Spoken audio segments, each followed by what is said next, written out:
Hello guys, welcome to my YouTube channel. আজ আমি তোমাদের আমার একটা স্বপ্ন পূরণের দিনের কথা তোমাদের সাথে শেয়ার করব।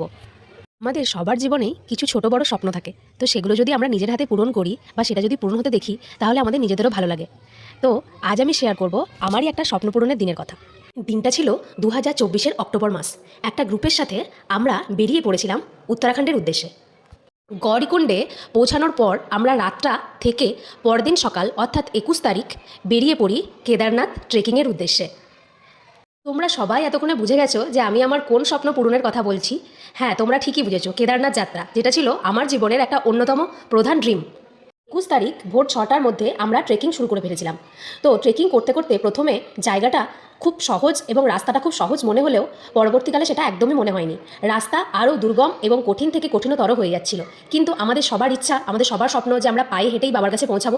তো যতই দুর্গম পথ থাকুক, যতই কষ্ট হোক, আমরা কষ্ট করে হেঁটে হেঁটে পৌঁছলাম কেদারনাথ ঠিক সন্ধ্যে 6টায়। তো আমি যে গ্রুপের সাথে গেছিলাম সেই গ্রুপে অনেকেই আগে পরে হাঁটছিল। তো আস্তে আস্তে হাই অ্যালটিটিউডের জন্য আমার একটু শ্বাস প্রশ্বাসের প্রবলেম হচ্ছিল, কিন্তু আমার ইনহেলারটি আমার বন্ধুর ব্যাগে থাকায় সে এগিয়ে গেছিল, তাই আমি তাকে আর ধরতেও পারছিলাম না। তো আমার শরীর আরও খারাপ হতে থাকছিল হাই অ্যালটিটিউডের জন্য। আমার প্রচণ্ড শর্টনেস অফ ব্রিদিংয়ের প্রবলেম হচ্ছিল। আমাদের গ্রুপে দুজন ভাই আমাকে ট্রেকিংয়ে অনেকটাই হেল্প করেছিল। কেদারনাথ মন্দির দর্শন করার পর এবং স্বর্গকে খুব কাছ থেকে দেখার পর আমাদের সারা দিনের সব কষ্টও যেন এক নিমেষে চলে গেল।